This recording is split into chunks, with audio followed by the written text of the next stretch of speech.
Hello, and welcome to another episode of the Citizens of Lorcana podcast, a podcast where we invite you to be a part of their world. Today, we are talking with Joe Quigley, a Day 2 NACC competitor. You may have seen him piloting Blurple on stream, but today, we're diving deep into his competitive journey, off-meta deck choices, and the mindset needed to stay in the game, even when things don't go as planned. So without further ado, let's jump into the episode. Hey everyone, welcome to another week. Last week we had the lovely ladies of the Lorcana Muses, where we talked about community building. And if you haven't had a chance to go listen to that, make sure to go back and check it out. And then they had another episode this week where they kind of welcomed everybody to their podcast. This week we are thrilled to have a player who caught my attention at the North American Continental Challenge, Joe Quigley, who was playing Blurple, which is one of my favorite deck combinations. Like when the game was first announced, I saw the Elsa, I saw the Robin Hood. Really, it was just like the color like the tones of the colors just spoke to me. Anyway, but what really made me want to have him on the show was his interview with Rebecca between rounds. That's when I knew he had an amazing perspective to share. So Joe Quigley, welcome to Citizens of Lorcana. Thank you so much. Really honored and pleasure to be here. I've listened to you guys for a while. This is really awesome. Oh man, stop it. I know. That's awesome. James and I have been doing this for over 2 years now. I can remember listening to you back in Sat 1. It's crazy to think about how fast the time's gone. It really has. It really has. And you've gone so far, and here we are. So today, we're going to talk all about competitive Lorcana, how to get into that winning mindset, especially when things don't go necessarily as you had planned. But first, we have some news to cover. So if you want to skip straight to the interview, check the timestamps down below. We have them divided into chapters. I was told that was something people wanted. I don't know how many people use it, but they're there. There you go. And that's right. So let's just dive right into the news. And I think, so it's been a couple weeks since we've been able to talk about anything. So there's a few things that may be a week old that we're going to talk about, but we haven't talked about them. So the biggest news is, I don't know if it's the biggest news, but it's big news. Set champs are changing with the Reign of Jafar, which is the next set. Not this next set, but the next set. And in the Ravensburger TCG retailer group, the following information was released, and it was a lot. I mean, so we're going to hit the highlights here. The Ravensburger Play Hub is coming, and that is replacing Melee. There's a lot of stuff about that. The pre-release program is changing, which is how we are going to be getting the product early, and it looks like we're going to be switching to 1 week ahead of Big Box instead of 2 weeks ahead. And there will be pre-release events that are happening. And then set championships. Set champions are changing in the following way. We're still going to get the 8 enchanted promos for the top 8. There will no longer be a finalist second place playmat. There will only be the champion playmat. But there will be 40 non-foil promos featuring the same artwork as the enchanted card in a standard card format instead of the enchanted style, that will be used as participation cards for up to 40 people in the event. So that means everyone's going to get the promo just in a regular non-foil version, and then the top 8 will get a foil, and then the champion will get a playmat. So that is the new pricing structure that Ravensburger will be providing to your stores for free to hand out when they do a set championship. What do we think of that? So that's like the biggest controversy, I think, is that there's no second place playmat anymore, because a lot of people love those. So what do we think of that decision? I don't love it. As a guy who often splits top 2, it's kind of unfortunate because that's going to be a lot harder. Usually I don't care which mat I get, so I'm fine that way. You're the reason they're doing it. I guess that's fair enough. I mean, it's great that there's going to be lots of, everyone's going to get a chance to get a promo. I think that's a very nice thing to do for people, at least. I have some mixed feelings about it because I was kind of hoping that they might go to like top 8 non-foil, top 4 foil was an idea. Top foil of the round ranking that I thought would have been nice. But I think this is a pretty decent way to go forward, guess. So everyone kind of walks home happy from the tech camp. I don't think there's anything wrong with that. Wait. James, I did not realize this until you said that out loud. Like I read through it. Are you telling me the 40 promos are just going to be the card, non-enchanted? They're going to be bordered cards like a standard card. They will not be full art. Okay, because the way I envisioned it happening was that they would get like the non-foiled version of the enchanted card. Now I don't know. I'm not as in It's love still with going to this. be an alternate art card. It's just not going to be foiled or full art. Well, I will reserve judgment until I see what they look like. Yeah, we'll see how Yeah, I that guess looks. that's I'm very something. interested. It's still going to be collectible. And so here's the thing. Let's hope Ravensburger is listening to the multiple people who I've heard saying this, and that is, please start making the set championship cards more playable in meta decks, because the Stitch was kind of playable and still can be put into decks, but is not meta. And none of the other cards have been so far. The Ursula was for a little while, but that one again has been like a kind of dropped off and been maybe a one of in some Emerald Amethyst decks, but it's really not getting played either. So, why can't it be Maui Shark? Why can't it be something that we know is going to be put into decks for a while to come? It could have been Sail the Azurite Sea. We could have done a common and people would have loved it. So Pete Games referee last set would have gone ridiculously hard. Right. So, and then now that they're moving to these 40 non-foils, that's going to make these actually collectible if they do playable cards, because people will want 4 of them for play sets. If they can't get 4 enchanteds, they'll want 4 regular cards to put in and have those 4 for play sets, or 4 of each, because, they just want everything. So I think that this is a good move because the participation is like everyone attending gets something, the top 8 gets something, and the champion obviously gets, that bit of extra. So I think it's a good thing. It's just let's get some playable cards going. I can get behind that. Fingers crossed. I'm conflicted. Like, I'm torn that they're getting rid of the second place playmat.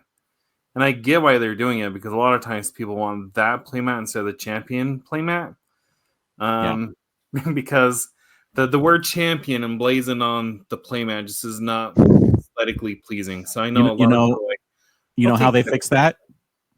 Just that? make it smaller text and put it down like on the opposite bottom corner of the logo, maybe, and just say Azurite Sea Set Championship Champion. Yeah. And just make it its own logo in the bottom right corner. Or just have 2 playmats that don't have champion on it. Whatever. It feels weird to take something away here. It really does. Yeah. Or make the champion playmat foiled, and then on champion playmat not foiled. A foil playmat would go. I don't know how hard it is to do, but that would be amazing. That would be cool. Maybe they will start making the champion one foil instead. But hopefully they hear again that a lot of people, the reason why they wanted the second place one was because champion was too big and kind of just ruined the artwork, really. So they have been listening. And so like this 40 non-foil promos for participation is something that we have talked about over the last, I don't know how many months since Set Champs have started. So this is the kind of thing where they're either already have things in motion or they are listening to feedback and they get them done at some point. It's just they can't get done fast. That's the problem, because these are production kind of things that require months to set up. Yeah, I think this is a very positive step in the right direction. I think we kind of skipped over another part, though, and that is the demise of Ravensburger's relationship with Melee and the forthcoming Ravensburger Play Hub. What do you guys think of that? Or is it too soon to tell?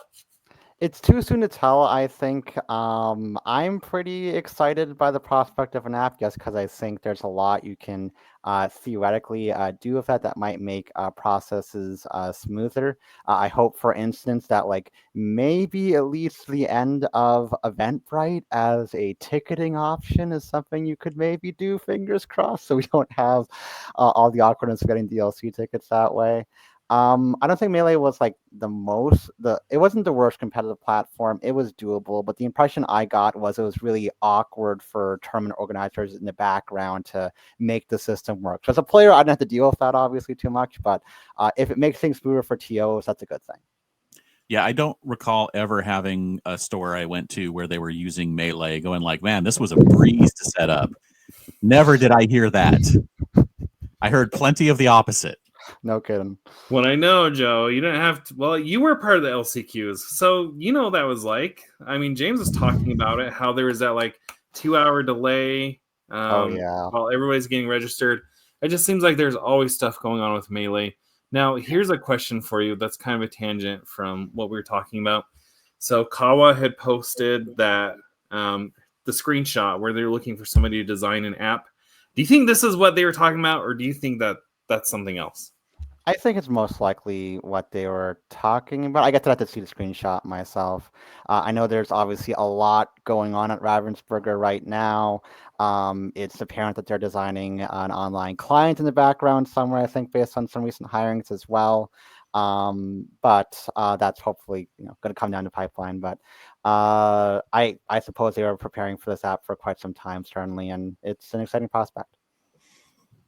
Yeah, I think so. And I think I don't know if they're going to have an app immediately, but this is definitely going to be a website that we're going to run everything off of initially.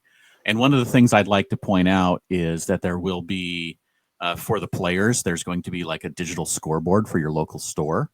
Oh, and that leads me to believe and basically say that we will be getting some kind of point system for leveling up to higher level events at some point. that's what we're talking about. Yeah. One thing that's worth noting is it's tied into the old, I think it's called the Real Play Network, but this was back in use back in the Pixelborn tournament days. Yes, it's based on the same foundation, the card.io website. I think that's the bones they built it on, and I think Lorcana Play Network used the same bones. Huh. I don't think it's Lorcana Play Network, but I think they're using the same thing. So it should look similar to that with just all of the Ravensburger branding and whatever they choose to use from that format. Yeah, I think it's basically like if a couple of stores both use the Shopify foundation for their store, they're going to look similar. So I think it's the same kind of a thing.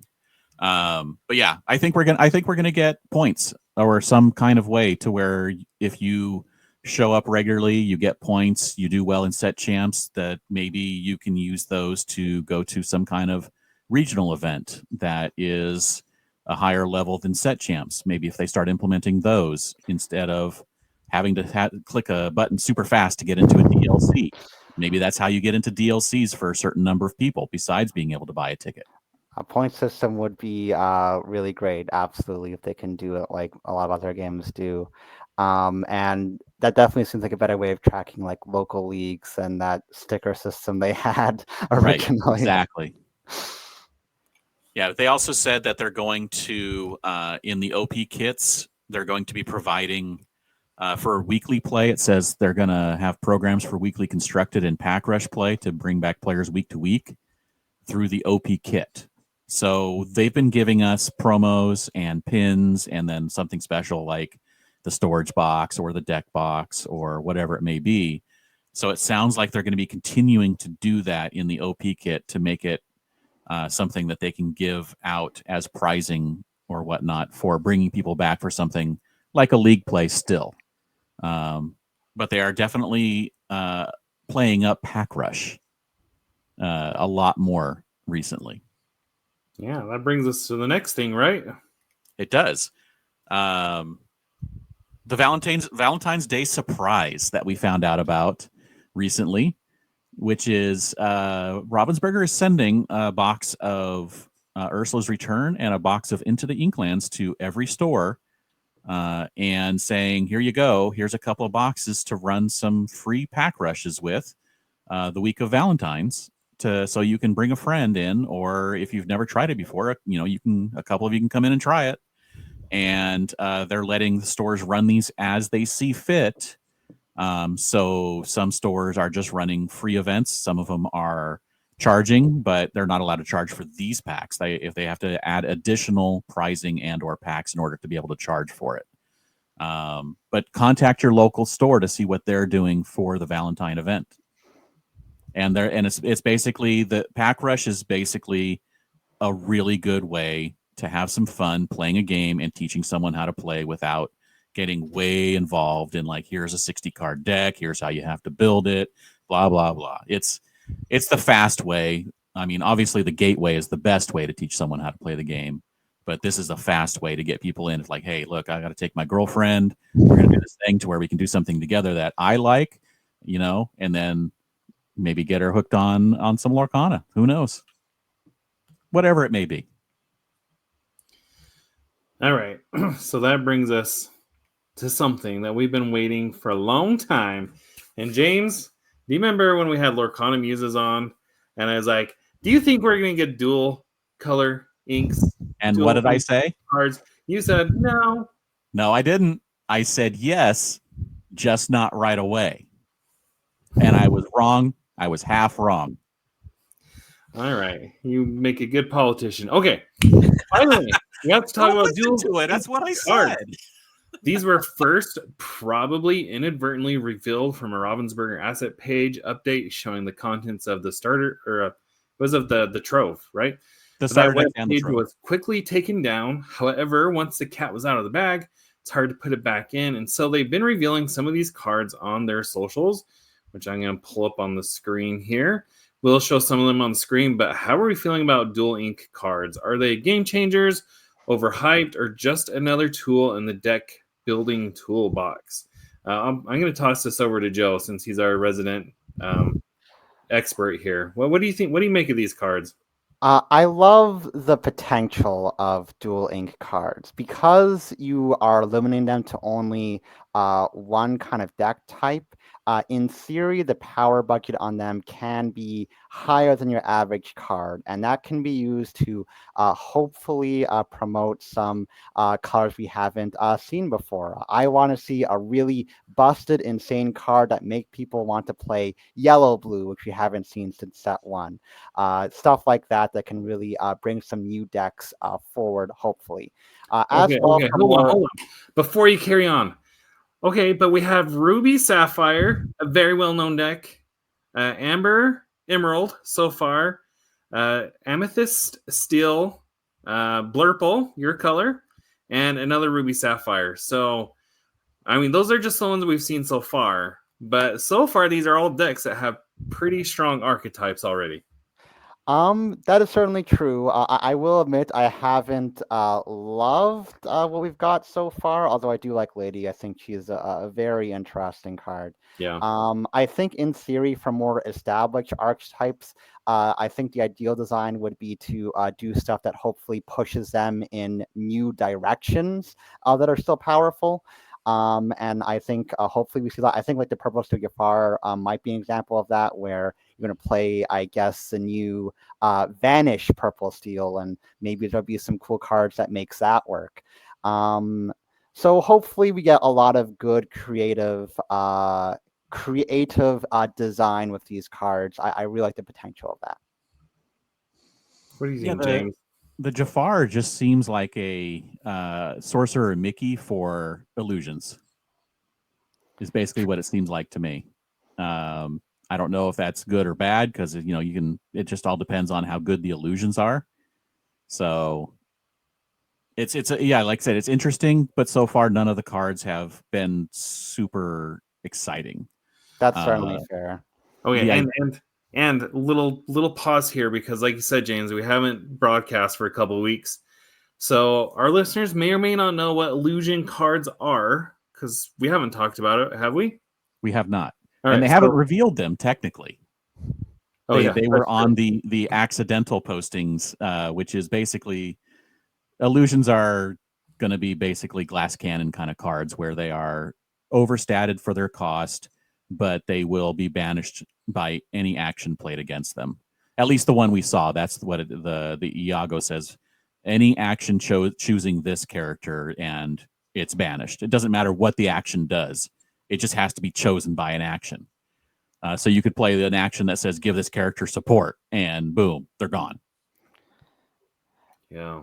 It's very interesting design, potentially. I'm very interested to see what they do with it, especially if they let you give opposing characters vanish, and the kind of combos you could do with that could be fun. Right. Hmm. So the thing is we're talking about this as if that you are limited to the 2 colors on the dual ink, which has not been revealed that is the rule yet. Now it's likely, and it's also currently in the rules, you cannot have more than 2 ink colors in your deck. And since, as you can see on the cards, both ink colors are on the line, both the sapphire and the ruby are on the beast card, the ink logo. So that means it counts as both inks. So if you put this in a ruby amethyst deck, you now have 3 inks in your deck, and the rules clearly state you cannot have more than 2 inks in your deck. So either we are going to be limited to the 2 colors on the card for deck building, or they're going to have to change the rules. So which one do you think is going to happen? I think they'll probably just limit it to having to play that deck. I think it would be a lot less interesting if you could just stick these cards into 2 different decks, because then basically it's just like, instead of being a very limited card you can have like a higher power bucket on, it would be a card you can play in twice as many deck combinations, and therefore probably have to be a lower power level, not as interesting, I think. So I think it just makes sense for it to just be the one deck you can put it in. That's what I thought too, because I thought that they would be making that choice to make the cards limited but more powerful. But then we saw the first 4 cards, and they're like, nothing's really that powerful. So hopefully, like you said, there's maybe an amber sapphire card coming that just really makes that deck hum and work. But we're going to have to wait and see. Now, because this is a thing moving forward, I'm guessing that not every card, of course, can be, an OP kind of card.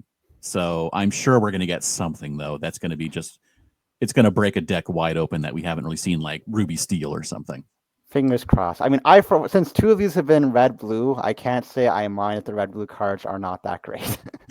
Right? They didn't need any more, right?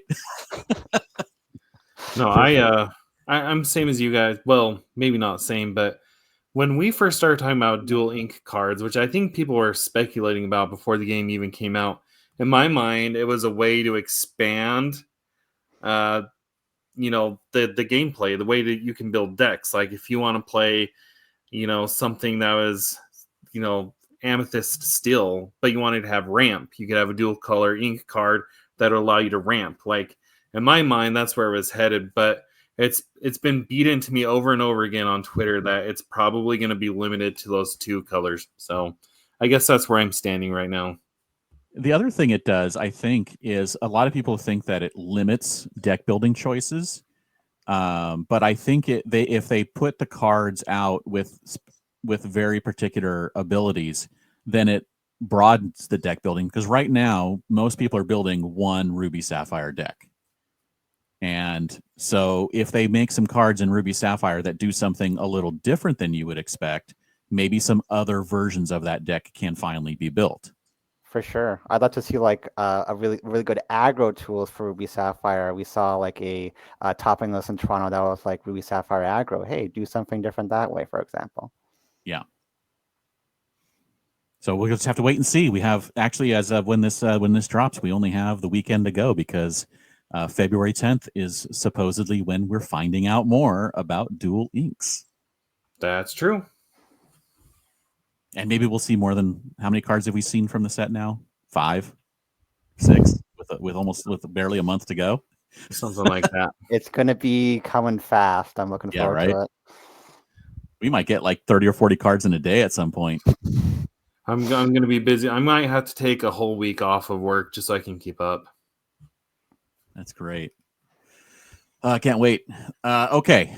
I think that's enough. Oh, did we want to talk about the the Broomgate, the Blunder Down Under, as people are calling it. The DLC Melbourne happened this last weekend, and we were talking about this. There's not a lot we have to add on the discourse of the subject. At the end of the day, there was a huge mistake made, and I hope that Ravensburger corrects that mistake and lets us know what they do. James, you had mentioned as well that Speci put out a video on YouTube, and it's very good. And it talks to Jesse, and it talks to Albert, a former judge, tournament organizer level, and they share, some of the context behind the situation, because right now there's just been a lot of finger pointing going on. Like, we've been able to deduce little clues, kind of see, what we think has happened. But this video kind of dives as deep as I think we're probably going to get, because at the end of the day, I don't think Ravensburger is going to come out and say anything. The only way we're going to know if anything happened is if Reclam Clement gets an invite to World or not. Right. Yeah, and I'd like to say that Ravensburger has released a statement that they are investigating something that happened at Melbourne. They didn't specifically point this out, but we all know that's what it is. And they said that anything that will happen or any decisions made will not be made public. That's not the way that they do things. Everything is kept between the parties involved. So if we do hear about it, it'll be from someone who talks outside of Ravensburger. So maybe one of the parties involved may talk publicly, but we won't hear otherwise what has happened unless we see, as you said, the results. If someone shows up at Worlds, or if something else happens that we find out about. And as far as the Speci video is concerned, everything you said, it's like 35 minutes. And I would definitely say watch the whole thing, but I think the part that covers the incident itself and kind of the deep dive into the behind the scenes of it, I think is in the first 10 or 15 minutes, if that's all that you are really interested in. But the rest of it is a lot of valuable information as well. Other than that, any other quick thoughts on that? Because I think that's really all we really wanted to say. Specky video, definitely recommended. It is such an important watch, I think, if you want to know anything about the situation. And what Albert said in there was very well spoken. Yeah, I agree with what he said. I have lots to say, but like I said, it's all been said before. So yeah. So we'll leave it at that. It's just going over and over and over and round again. So we'll just move on to fun stuff like the heart of this episode. And it's time to talk to Joe about your incredible run at the North American Continental Championship in the bright lights of Anaheim at the Disneyland Hotel. And I think what you have to share is a message that will resonate with a great many aspiring competitive Lorcana players. Why don't you tell us about your competitive journey that started at Chicago Challenge and ended so far to the North American Championship? Excellent. Thank you for the opportunity. So I came into Lorcana from Yu-Gi-Oh, where I competed for a couple of years. I had done reasonably well, but I was not going that hard into it, at least not compared to what I wanted to do for Lorcana. The opportunity came to travel to Chicago for my first big Lorcana tournament, and getting to go to DLC was a great opportunity, of course. I go in there having some good expectations, but hard to say exactly how it'll go.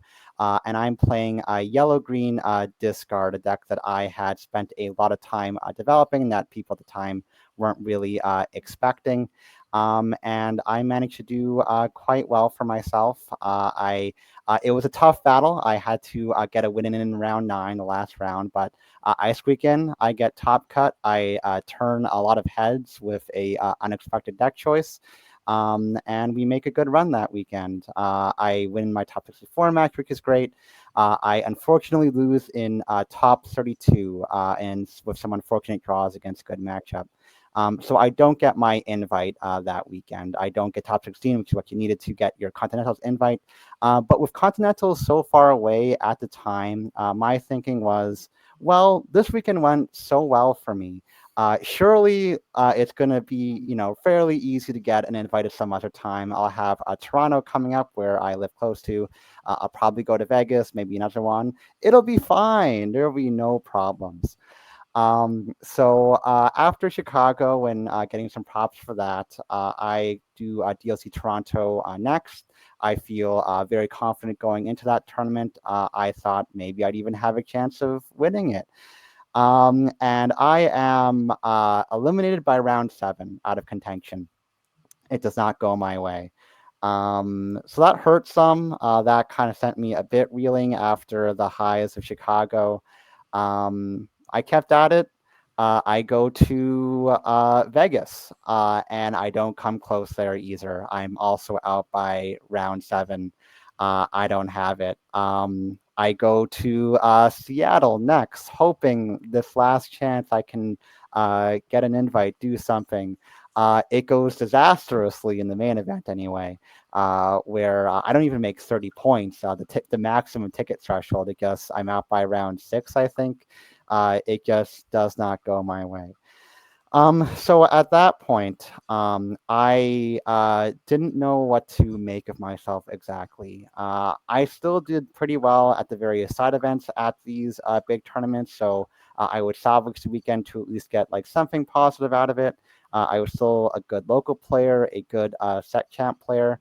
But after taking all those losses and seeing other players I know, players I recognize able to succeed much more consistently, I started to doubt myself as far as how good I really could be in this game. Maybe I can be a locally good player, but I didn't think I could be a great player, or I guess didn't have that capability necessarily.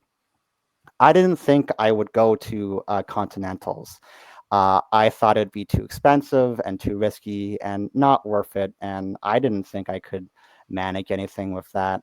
What convinced me to go was the promos actually, and I saw that just entering the LCQ, you get some promos, some good promos that probably have some good value. If you won 2 matches in an LCQ, you would get even more promos. So if I could at least do that much, hey, that's basically a free trip to Disneyland. That sounds like fun. I went to Continentals feeling like I didn't think I could make a peak. I didn't think I would likely get through an LCQ. I went because I thought I was closer to the floor, and the floor was good enough rather than the peak. So we went, we entered, we went through a long waiting process to actually get started. But once we did, I won my first match. Excellent. I won my second match. Really excellent. I did what I set out to do, win a couple matches, pay for my trip, hopefully. All good at that point. I win my third match. Okay, that's surprising. I didn't think it would go this smoothly, but all right, we're chugging along here.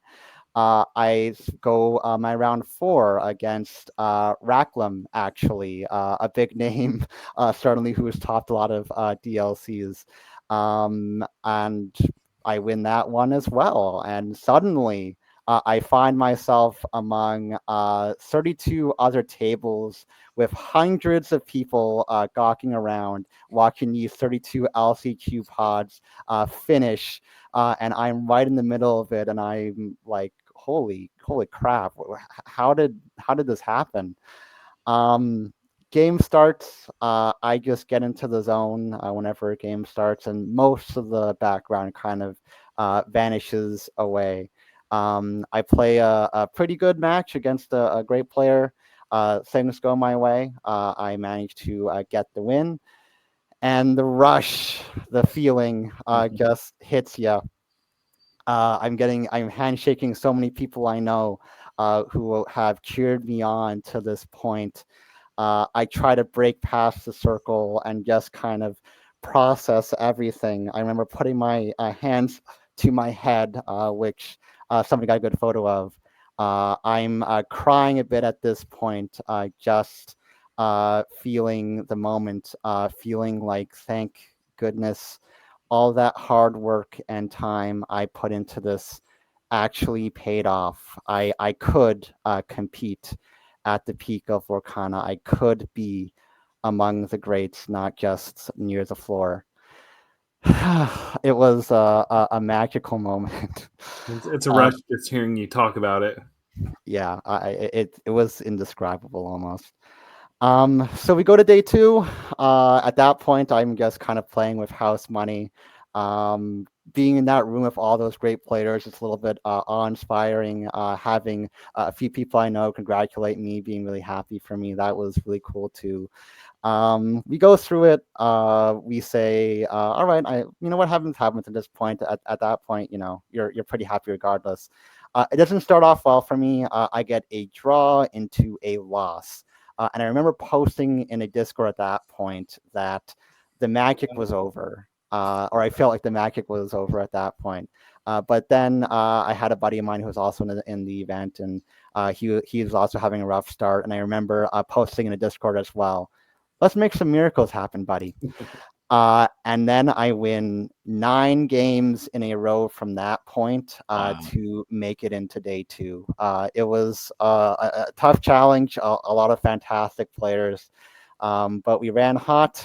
We managed to get some good luck, and we got there at the end. Making day 2 was honestly like not quite as energizing as the LCQ was. It was just the LCQ was so unique in terms of how it was structured and just being able to like win. It was just so shocking to me. But day 2 was still astonishing. I was just completely wowed that I was able to achieve something like that, especially coming from being nowhere near the tournament, so to speak. So when you went to, day 1 of the constructed, top 128, they had like breakfast for you guys.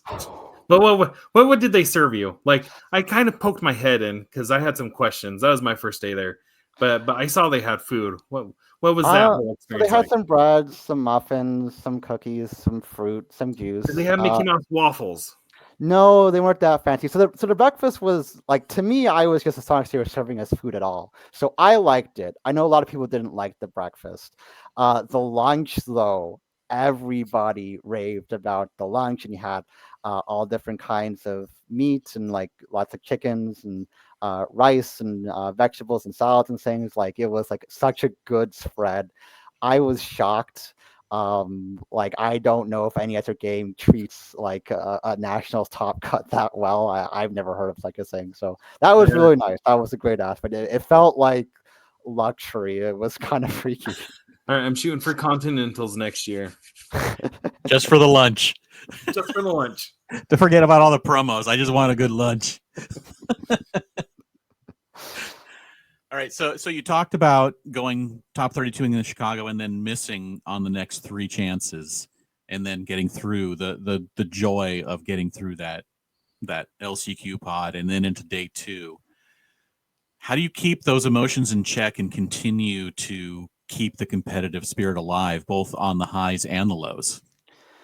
So I'm a pretty competitive guy. I like to win. I won't deny that, and I tend to get a bit. I thought Canadians were like laid back, chill. Okay, you're I can redefining my be. expectations here. And Like when I what's lose, aggressive for a Canadian? I mean, I tend to I can't get too aggressive as it goes, but I tend to get a bit surly when I lose. I won't deny that. I try not to be a jerk about it. But when I'm winning, I'm smiling. When I'm losing, I'm like, yeah, okay, good job, good game, good game. I try to be a good sportsman, but definitely stings a bit. But my way to manage has tended to be to just get back up on that horse.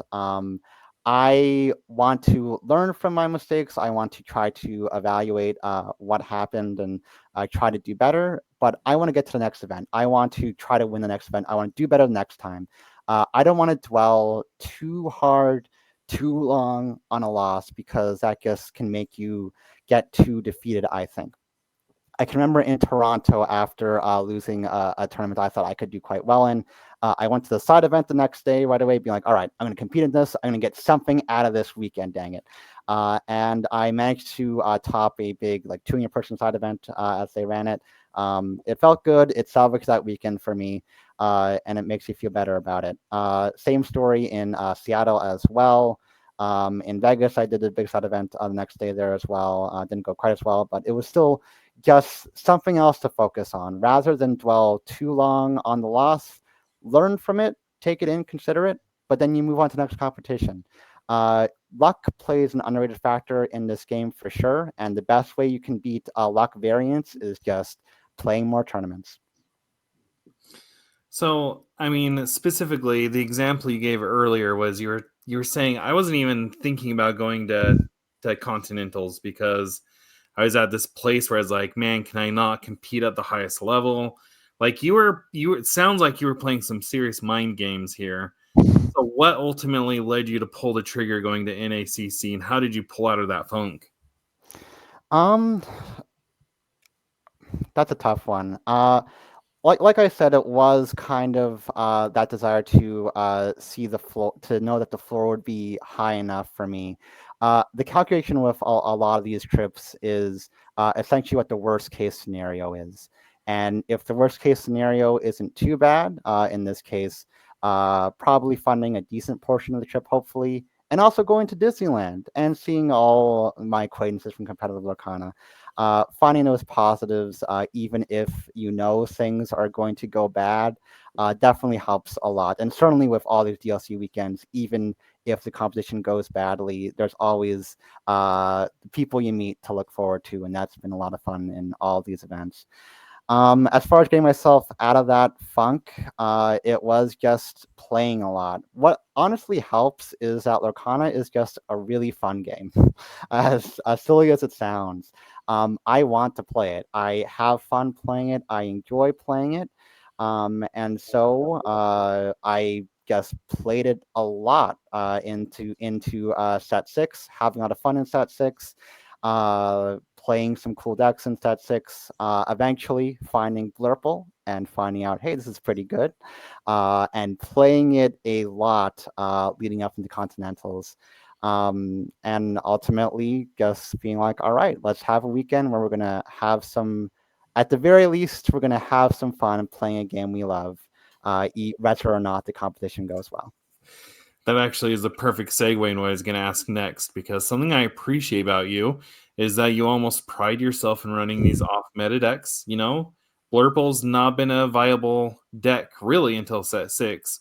You mentioned some of them in the previous discussions, but for people like myself who hate playing meta decks, how do you make it work? Because when I made a little meme. I don't know if you saw it on Twitter, but it's like there's this blob in a square, and it's like me bringing my homebrew to locals, and the next one it shows the little blob getting out of the square, and there shows meta deck and smashing the blob back into the cube. That's me.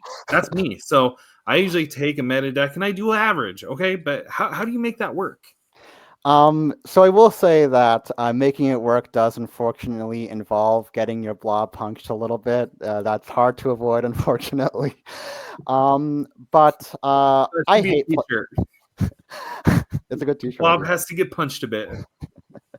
I hate playing meta. I like. I don't want to have to worry about mirrors. I don't want to be the guy in the room getting targeted. I like winning with something unexpected. It brings me a rush. It brings me great joy. Usually, making off meta works takes a lot of iteration. I can remember when I was developing Yellow Green Discard with a bunch of other folks over in 20 lore. Just putting a lot of work, testing what works, what doesn't, what cards work, what don't, and just grinding a lot of games. It helps a lot as well to have people you can bounce ideas off of. I think with every off meta deck I've been able to do, I've had people to talk to have more minds on this, have more testing on this, having other people say like, hey, this worked for me, hey, this didn't. That goes a long way as well. Beyond just grinding out a lot of games, you have to be willing to make those hard cuts and sacrifices when you're trying to develop something. off meta, it can be really tempting to keep a card that seems like it looks great, but you have to be willing to say, like, this doesn't really work. I can remember. Are you telling me I have to get rid of my Flounder and my Sapphire decks? Is that what you're saying? I don't want to say it. I don't want to say it, but I think you might have to, at least until they bring out the amazing Floodborn that surely is just around the corner. Just around James says by set 30, so or in the next 30 years. It's something about 30. I can remember when I was developing Yellow Green Discard, and one of the biggest cuts I want to make early on that I discovered early on was cutting Ursula, Street Deceiver of All, which sounded crazy because, hey, she can double sing Sun Chill or Bare Necessities. That's a wild effect, and it seems like it'd be an actual fit. But I realized, hey, I have too many 3-drops in this deck already, and they're all kind of better than Ursula, so she had to be cut. Making those kinds of decisions, we have to say what cards are better, what cards are worse, and refining something that can eventually be playable. As well, there are times where it's just not going to work, where you put a lot of time into a deck that has potential, but that you test out and ultimately it can't quite get there. I spent a lot of time in set 6 on green blue bent to my will control, which is a deck that people don't like, but was a lot of fun to play. And I thought it had real potential. It was off meta. It was interesting. I thought I could take it all the way. And people that have had success with it, to be fair, in like set champs and other events, so I won't take anything from them. It's playable, but it's not top meta, and it wasn't feel something that after doing a lot of testing, I didn't feel like it could be consistent enough to last through 5 rounds of single elimination at an LCQ. So I had to give up on that, even though I really loved it and wanted to make that deck shine. So you have to just be willing to make those tough decisions as far as whether cards work, whether the deck works in general. But if you put enough work into refining something, hopefully with others who can help you along the way, you can find diamonds in the rough. Nice. I like it. So you say you hate meta decks, but have you ever run one competitively? I have. I ran Red Blue in Vegas, which is pretty much the most meta deck of that time and format. I was in a bit of a deck crisis at the time, and eventually settled on this with the advice of some friends. I didn't love the experience. I tried to approach it in a similar way that I would my usual, more off-meta desires, as far as just playing a lot, trying to get as good as I possibly can with it and learn all my lines as such, and maybe have a bit of spice if I can. One thing you have to worry about with meta decks is the mirrors. If you're playing something off meta, you can hopefully just dodge them all day. And the mirror dynamics are something that you have to be keeping in mind when you're playing something meta. In Vegas, I played in 9 rounds, 5 red-blue mirrors. And after going through that, I decided I was never playing red-blue again. Oh, it's awful. It's awful. I was like, that's enough. You like the nuance of the game, but that's like the worst to play. It's the worst to watch. Yeah. I did not have a good time that day. Yeah, me and Eric built a red blue deck back in, I think it was early in set 4, and it was like before we were playing at a weekly, or so we played a game or two against each other, a red blue mirror match, and like after one game we're like, nope, and we're never playing red blue again. Sometimes mirrors are like good. I can, like, in this set I've done some green purple, and the green purple mirrors have been pretty entertaining. But red blue mirrors, I know some people love them. I know some people love those hard control mirrors. I guess couldn't do it. I couldn't. Yeah. So when a new set comes out, like in a month or ish, Arcasia's Island is here. How do you find the diamonds in the rough, as you mentioned? So usually it's a lot of theory crafting. Luckily, there's always all kinds of people who are theory crafting interesting strategies. You try to evaluate what cards have potential and build around them and try to make them work. I can remember in the last set looking at the Emerald Daisy that draws a card for a pirate quest in a location. I was like, that has some real potential. I'm going to try to build a deck around that card because drawing a lot of cards in a turn, that tends to be really good. It didn't work out, but it was fun. It had some potential, and it didn't work. But you're looking for cards like that are interesting, that are dynamic, that could maybe lead to new innovations. And then you try to find a spark of playability, something that feels like it has enough capability to have be potentially meta relevant, be potentially something that could take on the meta. And then you just grind that deck into the dust. And once I find that deck that really speaks to me in that way, I try to iterate on as much as possible, play it a lot, see if I can make something that really works with it. In set 4, that was yellow-green. In this last set, it was green and blue. Something that's interesting, hopefully. So, okay, so let me ask you this. For people like myself that have a life, have a job, is it possible for me to be competitive in Lorcana? Because I'm assuming that's all you do all day, every day. So, or are some people just inherently better at like trading card games than others? In other words, is there any hope for someone like me if I ever wanted to be competitive? Absolutely. I think anyone is capable of being a great card game player in Lorcana or any other card game you want to pick up. It Do I does need take to give up my job? Do I need to give up my family? Like, what are we talking about here? I mean, as a guy who has a day job, I wouldn't say so. Honestly, I'm pretty sure most pro competitive card game players have day jobs, so I wouldn't worry too much about that, so to speak. You know, you do have to devote some time to it as far as getting practice in. It's a hobby, and you devote time to get good in the hobby, but I don't think it has to be anything unreasonable. And I think people really underestimate themselves oftentimes. I can remember going to my first Yu-Gi-Oh! DLC equivalent, a YCS, having very low expectations for myself, not doing any crazy preparation, just playing a lot of locals, and feeling like I'm not going to have a chance here. I'm going to go 0-2 drop. I went on a wild run, got lucky, made top 32 in that big event. And I've seen that in Lorcana too. When I was at DLC Toronto, I saw so many local players to me who haven't done a ton of competitive play. I saw one top. I saw one come very close to top and came 65th. I saw a couple of people go on deep runs and come close. People, I think, really can. Anyone is capable of taking on a great player and winning if they are devoted to playing Lorcana, if they love playing Lorcana, if they are somebody who wants to get good at the game and takes time to practice. Anybody is capable of doing that. Don't ever sell yourself short. You are absolutely capable of beating great players, of beating people like me. I'll tell you, my locals beat me all the time. It's just a matter of loving the game and playing a lot, which I think a lot of people who listen to this do anyway. Well, my superpower is selling myself short. So, but to your point, one of my favorite stories that came out of Australia DLC was that guy. You know what I'm talking about, who had I never think played Lorcana up until like 2 weeks before, and he was like, "Hey, I should go try this out." And he showed up with no cards. He's gonna buy all his cards from the vendors there, and then they didn't have them, so he forfeited his first round, and he went around town buying all the cards he needed for his blue-green deck, and then he ended up making day 2.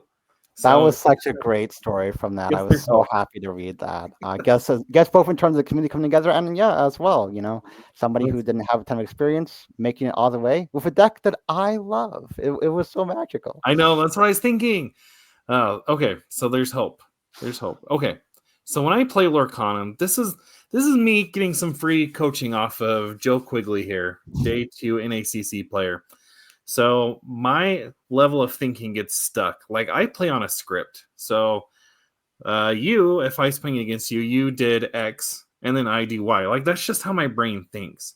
But high level players, I think they think several steps ahead. Can you share an example of a high level play you made that demonstrates like thinking non-linearly as far as gameplay goes? Um, so I will say a lot of Arcana does end up kind of being a bit linear because you're often trying to think in advance of what line you're taking. You do have to be able to adapt from certain situations, but I think a lot of pro players are constantly thinking about uh, their lined plan for what they want to do in the next uh, 2, 3, even 4 turns, and how they're going to ink accordingly because of how the inking system works in the game.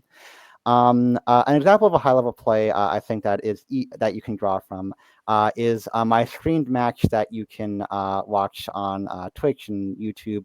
This is round 6 in the main event, day 1. I'm up against Red Blue.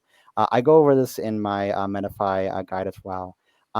So my opponent has a Tala on board, and I have a Golden Tipo, and my hand is Elsa, Rabbit, Hades, and I think I draw a card, I guess, ink immediately. Now, I have the option at this time to play Elsa and take out that Tala with my Elsa and my Tipo, and now that Tala can't sing How Far I'll Go. And I've seen people question in the watchback, well, why didn't I just do that? That seems like a very clean answer to the board state. But I'm thinking in my mind, I have to be ready to take on the harm that comes down in the next 1 to 2 turns. And Elsa with Goat is a great way to take out a harm that's going to come into play. Tala isn't too threatening, at least not compared to a harm that can potentially draw 4 or 6 cards if you let it go unchecked. And I want to line up that answer correctly. Now, looking at my hand, you might also say, well, you can use Elsa to take out the Tala, and then you have a Hades. So if harm comes down after that, just Hades it. But I want to save that Hades to take on the shark that I'm fully expecting to come down in the next 2 to 3 turns as well, that otherwise will be difficult for me to deal with just because it's such a big body and it's hard to trade it in with. I wanted to make sure that my answers lined up correctly with what my opponent was likely to do in the next 2 to 3 turns, and I laid out my game plan accordingly. Sure enough, next turn, Harm comes down. I also take it out. The following turn, Shark comes down. I Hades take it out. He has an awkward turn at that point where he doesn't have anything he can do that's great. I find a mana. I drop it to protect from a board wipe, and the game is won at that point. It often comes down to planning ahead and making the correct ink decisions for what is going to be the best play 2 or 3 turns down the road. And if you can do that, you can find success. When I think just, playing back conversations that we've had during the course of this podcast, you're talking about how you just grind, the matches out. And so something tells me that your decision making is being informed by previous experiences that you've had with other players. Like, yeah, you don't know that they have a Hiram coming out, but if your past experiences tell you anything, there's a Hiram coming down, and so it's best to have something prepared for that. And if they don't, then you can take care of Grammatala, or you can wait for the Maui. So yeah, I think that might be the secret sauce there. But Absolutely. Yeah. It's so important. Like, it's so important to try to make sure you're practicing your meta matchups and know how you're going to approach each matchup. That's one of the biggest benefits of playing off meta is your opponent hopefully doesn't know exactly how to play against you, and it throws them off their game a bit. And I think that's why I had the most success in the 2 events I did, honestly, was because these were 2 unexpected decks that people didn't know exactly how to go up against. So it is very important to practice and make sure you know your lines if you want to do really well at a big event. I can say that in the 2.5 weeks leading up to Continentals, when I decided to pick up Purple, I played about 115 best of 3 matches. It was the holidays, so I had some more time. I'm not saying you necessarily had to go that crazy with it, but definitely get some practice. 115 best of 3. So assuming each game takes, I don't know, 10 minutes. 30, 40 minutes? Yeah. I mean, because you're playing Blurple. Those games don't go quickly. No. That's a lot. That is a lot.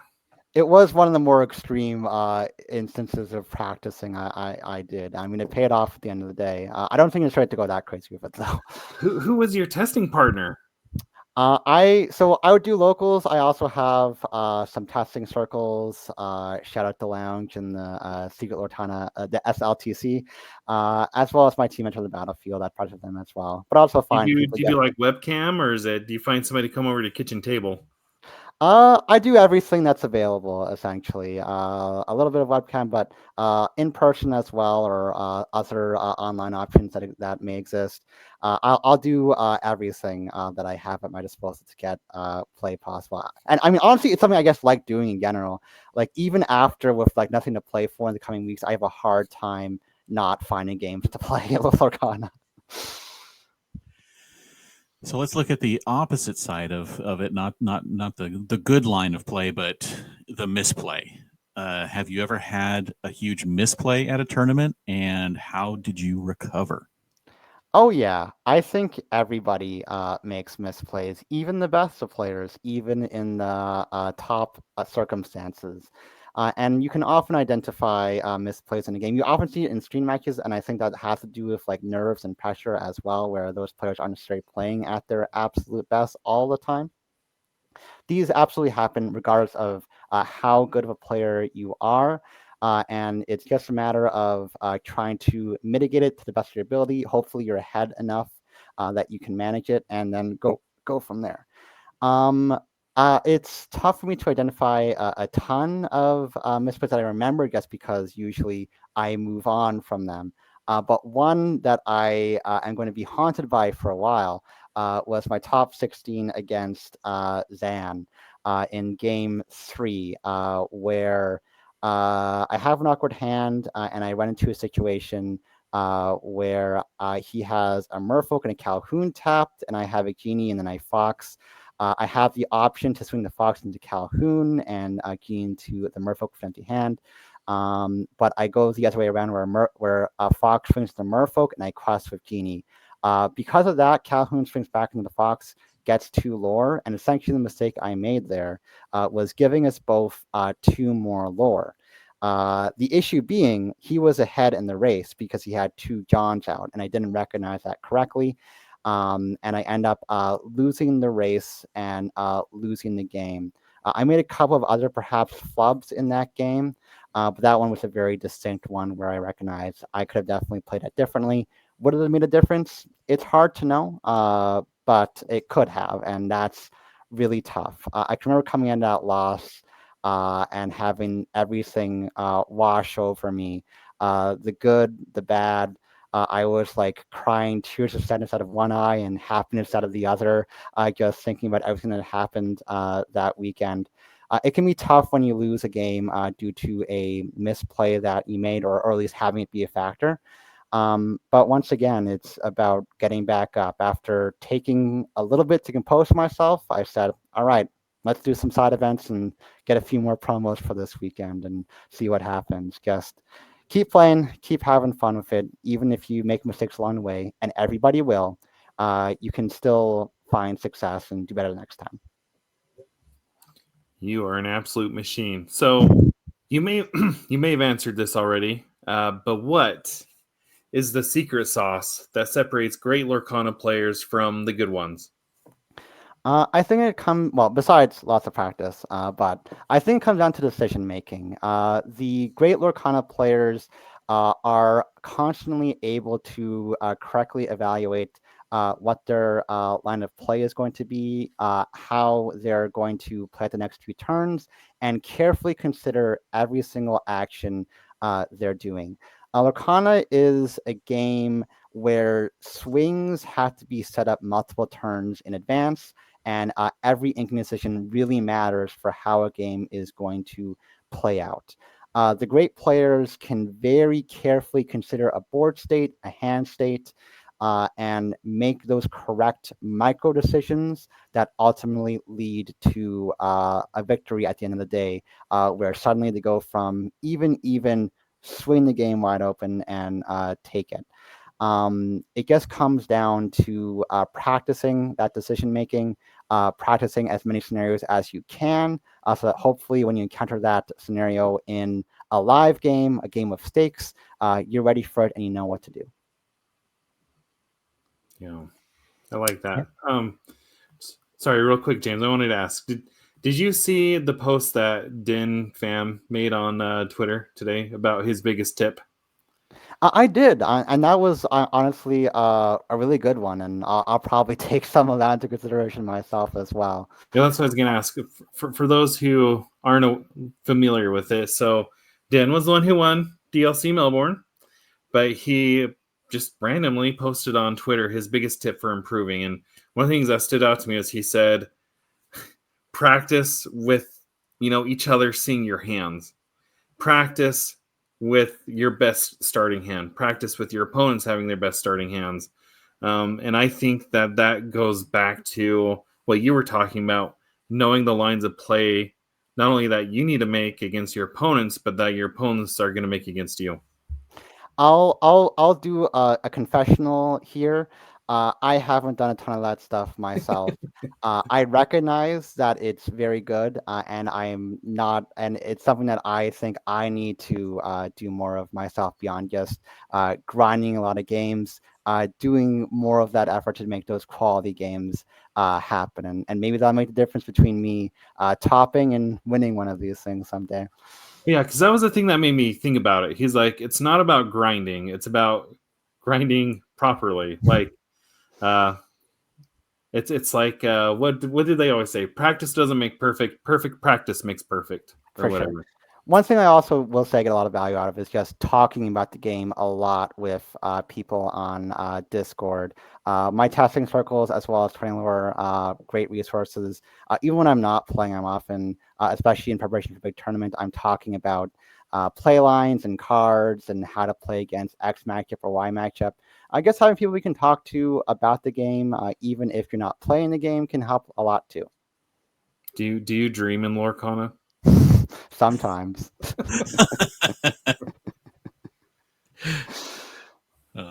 Okay, so here's a good one. What do you think is missing from Lorcana's competitive scene right now? So there's a few things I can think of. Competitive events are a huge one, and Worlds, but I trust that's going to come down the pipeline. Uh, Best of two is something that I think needs to be abolished, and I have a 40-minute video essay on my channel if you want to see my thoughts on best of two and why we should just go to best of three. But I think the biggest thing Lorcana needs right now is a response to cheating. And the best way to do that is with a comprehensive judge program, in all honesty. I've been worried about cheating this game for some time. I've had close friends of mine fall victim to cheating at DLCs. A friend of mine got really had his whole tournament ruined by losing a round to a confirmed cheater back in Vegas.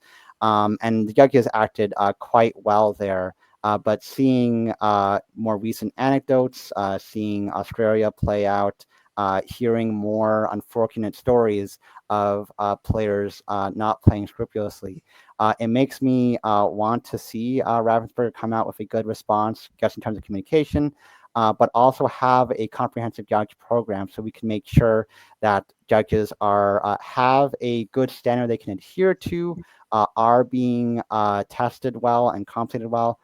We have some great judges in Lorcana, don't get me wrong there, but there should be a good set of standards and guidelines that can hopefully help lift them up, help lift new judges coming to the scene up, and hopefully that they're compensated well so that they want to stay judging in Lorcana, so that we can hopefully make sure that cheating in this game is taken care of well. That's sorry, were you going to say something, James? Just that I agree. That's something something that I learned watching Spessie's video that just blew my mind, was that the tournament rule document is different than the comprehensive rule document, because technically in the tournament rule documents, Reclam could make the case that what he did was according to the rules, because the tournament rule documents disagree with the comprehensive rules. And as part of that judging program, it seems like there should be some synchronicity between these documents. That seems like it should be a basic thing that should be done. Absolutely, that needs a huge fix. And one thing I will say, I would also like to take a look at is the penalty guidelines. I know it's a bit tough, but a lot. I think quite a few players, myself included, do think the penalty guidelines can be a little bit too lax as far as the number of warnings you can get. One concrete example I can think of is with double drawing. So you generally the system is you get a warning first, and then you might get a game loss after that if it happens again, and only after that you might get a DQ. But I think in cases they can make it tougher. If you are a player who double draws, I can believe, for instance, that it's a dexterity issue. And if it's just a dexterity issue, hey, you shouldn't necessarily get a game loss for that. That's fine.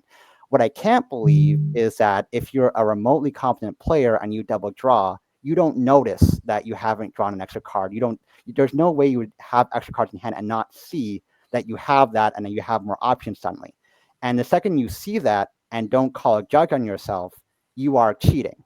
And at that point, if you're not calling a judge on yourself, if your opponent has to call it for you, that should just be a match loss or a game loss, I should say.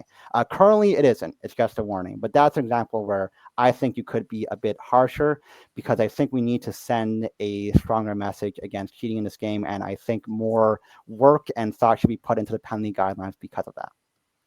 Yeah, basically the 3-strike rules gives you a chance to cheat twice before getting penalized. So It's an issue.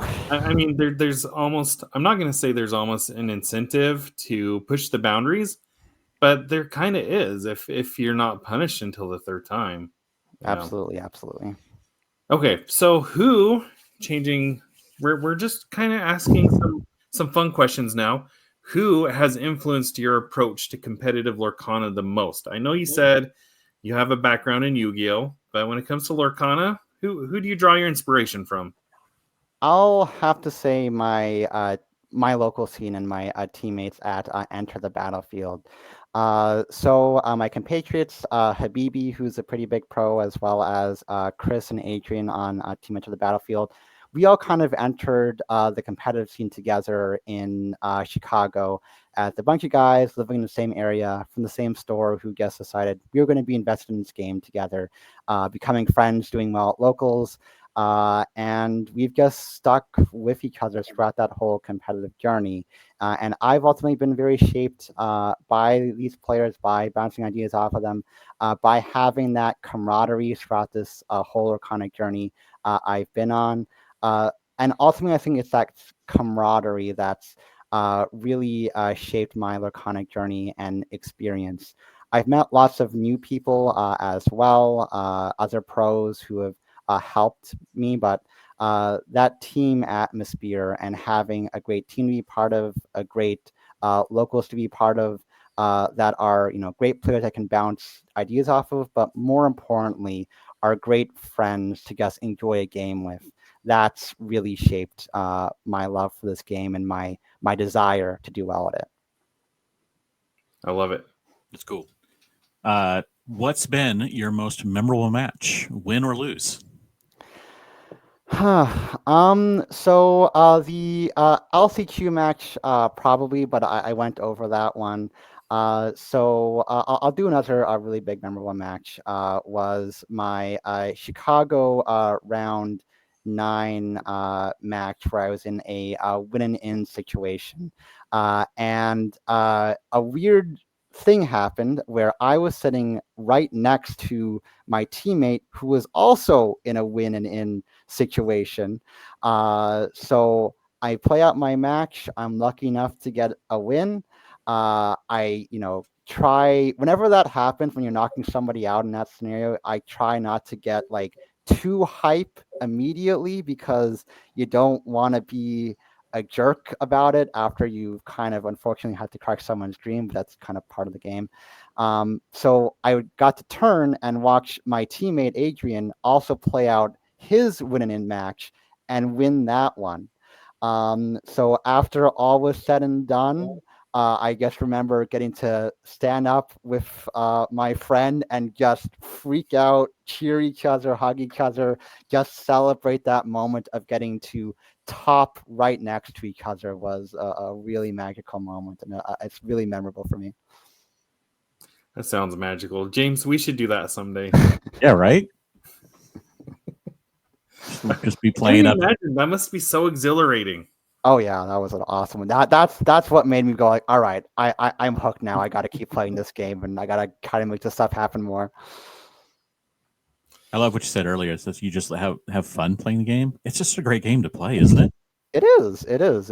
I think we don't say it enough oftentimes.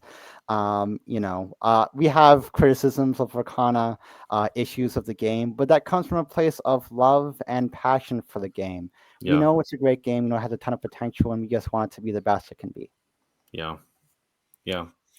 So speaking of that, I was having a conversation with somebody in the Discord today, and they're feeling a bit discouraged. So I was wondering, I know this is off script here, but maybe we could offer some insight into the situation.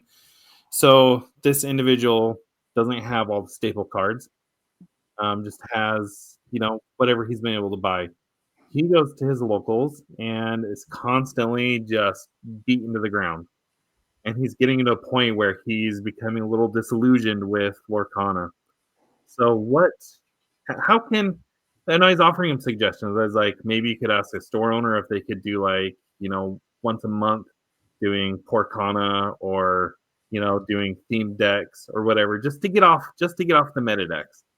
Or, trying somebody to play at home with. Like, but what kind of advice would you give for somebody like that who wants to be competitive, but maybe doesn't have the resources or the cards to be competitive? So I will say that that's a tough spot to be in, because ultimately, to compete at like the highest level, it usually involves access to any card that's relevant. But I think succeeding at locals doesn't have to have all the most meta cards. I think there's first off plenty of great cheaper decks out there that you can find, that you can hopefully gravitate to. I think green purple, for instance, is a pretty inexpensive deck these days that is still really solid. So look for those really good budget meta decks would be one piece of advice I could give. Find something that's not too expensive, that's still meta relevant, and just practice that deck a lot and get really good at it. Beyond that, I think there is plenty of room for brewing at a local level and finding replacement cards and getting creative. It will, come with some trials and tribulations sometimes where things don't go your way, but just try to focus on having fun with the game and doing the best you can, and just reminding yourself of why you like Lorcana in the first place. I have a local who plays a Blurple but didn't have Hades as a fairly expensive card, and I don't know if they had many else's either. But one thing they did was they put a Basil, a Shift Basil engine into their deck as a bit of creative flourish that wasn't too expensive, and along with a lot more typical Blurple cards. But I will say that this guy has beaten me a few matches in a row now. The last locals I did before Continentals, he beat me in that kind of mirror match with those Basils. Sometimes you can just find cool, creative, cheap cards that can make things work. So just have some fun with it. Find some good, cheap cards and good, cheap decks you can work with. And there's nothing wrong as well with taking a break. Sometimes just stepping away from the game can also be very valid. I know quite a few pro players after Continentals are taking a bit of a breather after a lot of tournaments, for instance. So there is that, and I think as you can come back in a few weeks, a month, maybe even two, and maybe you'll be refreshed at that point. And find some other formats. It's also a great piece of advice. I think Pack Rush is also a great thing. You can just do with somebody. You can just literally say like, hey, you want to pay Pack Rush? Let's both buy a couple packs and do that. You can do that at any locals, and you'll probably find somebody who's might be willing to just have some fun with that. That's also a great thing you do to mix things up. Yeah, agreed. All right. Well, before we get into the ending segments, where can people find you? You can find me on YouTube at Lorcana Pandemonium, where I've done a couple deck profiles as well as a couple of video essays on competitive. You can also find me on medify.gg at Pandemonium Heart, where I have a small community there. I've also released a Blurple Masterclass if you would like to get my insights on playing the deck. Awesome. And hopefully I can snag those links from you, and I'll include them in the show notes for you, okay? Much obliged. All right, James, ending segments? Yep. Do we have any? Are these questions new? They've been in there for a week or two at least, I think. But we haven't talked about them, right? No. Okay. All right. Martin and Repo Man, we apologize. All right. I'll take Martin Karp's question, then you can ask Repo Man's. Okay, so we get listener questions in our Discord from time to time because I'm a slacker and I don't spend as much time in there as I should. But Martin Karp asks thoughts on people who buy sealed product over staples and then get upset when you don't let them borrow said cards. This sounds like something that has happened to Martin Karp. I think the essential question here is, people buy sealed product instead of the cards that they want, and then they get upset when people don't lend them the cards that they need for their deck. That's go ahead. Yeah. I mean, you're not obligated to lend cards, right? I mean, it's an availability thing and a do I want to? But yeah, go ahead, Joe. I'm pretty selfish with my cards. Right. That's a kind of interesting scenario. Usually I'll be honest, as a player, I'm a kind of guy who says buy singles before sealed. Make sure you have the cards you want before going for what is ultimately a bit of a gamble. But I also recognize that buying sealed is great to support your local LGS, and just keep in mind your budget, stay within your means. You can also buy like smaller sealed products, just those packs or troves, that kind of thing. You don't have to go for the box every time. So I think it's important to make sure that your budget is covered for making sure you have all the cards you want before you go buying, or will need for the new set before you go buying a bunch of sealed product. I think anyway. But I hope people just lend cards to people. I mean, you don't want to, you're not obligated to, but I think if you can, it's just a good thing to do for people. And I think my locals usually is perfectly willing to have people lend cards for at least a night, maybe not for a long time. But if you want to card a deck, hey, I need this card for tonight, people, I hope, can usually do that. It's just a good thing to do. Yeah. I lent, I think it was something like 80% of a Blurple deck to someone to play for set champs because they just didn't have enough. They hadn't been able to buy enough cards over the last couple sets. And I'm like, I'll just give you everything you need to fill in this deck. And I mean, he didn't do well at all because it was the first time he was playing. It was at set champs. He's like, I just want to play the game. I haven't had a chance to play the game for so long. He just wanted to come and play set champs. And I'm like, all right. So in like the final match, I was actually matched against him. That's how I was doing bad at that set champs. But we just had a fun time playing against each other. And I'm like, you want the deck? And he's like, yeah, I'll take all the cards. Good stuff. And a great way to move cards potentially. But yeah, but no, it's fun. It's like, hey, it's Blurple, right? Love it. And then, okay, so Repo Man asked, what card would you like to see for a Duel Link card, and what effect would it have? Ooh. I need a bit to think on that one. All right. Jared, you have one, right? I'll go. Obviously, it's going to be Flounder, and Flounder's going to be in Sapphire Amber, and his ability says, when you play this card, win the game. Okay. Probably not that, but probably Flounder, and I know Lorcana Muses said this too the other day, but Flounder kind of gives off that support vibe, so I'm thinking he's probably going to offer some support and maybe have evasive because he's a really sneaky fish. I would love that. We need a good Flounder card. We need a great Flounder card. Dang it! And he's gonna have at least 2 or 3 lore on him, so make Flounder great again. Absolutely. So I'll say I know a lot of people in the Blurple community really want a board wipe, and that's a little scary. But I wanted to. Let's do it. So I want a Blurple card that is, probably an 8 or 9 cost card that says put all characters on the board into the inkwell. That's usually where people stop, but I want to add as well also draw a card for each character put into the inkwell this way. That could hopefully be a balancing mechanism where, like, okay, I maybe put 5 cards for my opponent on the board into their inkwell, but they're also going to draw a bunch of cards after that, so I had to be a bit measured in terms of how I'm doing with it. I think that could be interesting. Dang. I mean, yes, I agree. As a Sapphire stan, we need a board wipe. And every board removal that we have is like, put this card into your opponent's inkwell. But I'm picking up what you're laying down here. That's I like the thematicness of using both inks main thing with the ramp and the draw in a blurble card. Yeah. So that's what I want to see. I want to see good dual ink cards that really incorporate both identities well. Yeah, I do. I enjoy that.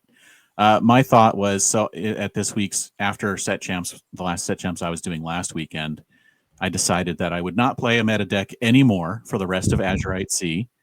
And so I went Monday night with a Sapphire Amber Princess deck. And we were sitting down. There was about 10 of us there before a few others showed up. And I'm like, okay, folks, if I win a game tonight, none of you are doing your job because I'm here with a complete off meta deck that I don't even know if it works. And luckily, there was multiple other people who were doing the same thing, who were bringing some testing decks to see, like, can I do this? Like, one of them brought a deck where his only purpose was to get it was a Sapphire Steel deck, and his only job he wanted to do was to get the 8-drop Mufasa out on turn 5. That was the only thing he wanted to do, and he did. He did it against me once, and he won that game. But I went 2-1. Benny from Overexerted. No, basically, yeah. Did that too. But no, I went 2-1. I won like 5 games out of in the 3 matches. Nice. So I was like, guys, you guys all suck. I mean, you let me win games. Oh, with the smack talk. Oh my. I really want to see Princess tribal deck work well. It was fun. I mean, that's the thing, is like there was a few meta decks still there, but it didn't matter. And that's the one loss I had, was to a meta deck, but or at least a second tier meta deck.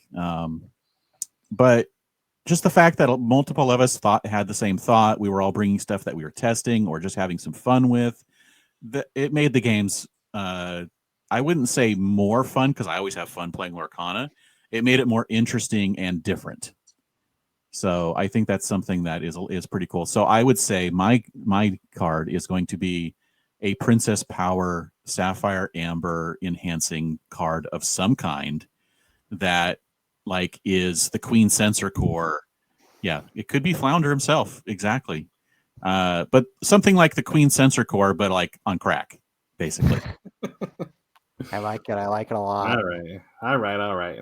Okay, so again, Joe, thank you for your time. Because I know it's late where you live, so really appreciate that. I've enjoyed our conversation talking about the news of the day of the last couple of weeks, talking about your competitive journey, your off-meta deck choices, and the mindset to stay in the game, and giving hope to people like me. Again, you mentioned where people can find you. And if you liked what you heard, you can follow us on YouTube. You can subscribe to us on the podcasting platform of your choice. And James, where can they find you? You can find me everywhere online at Dan Regal. And thank you again, Joe. And thank you, everyone, for listening. And we'll see you next time. Thank you so much. It's been a blast.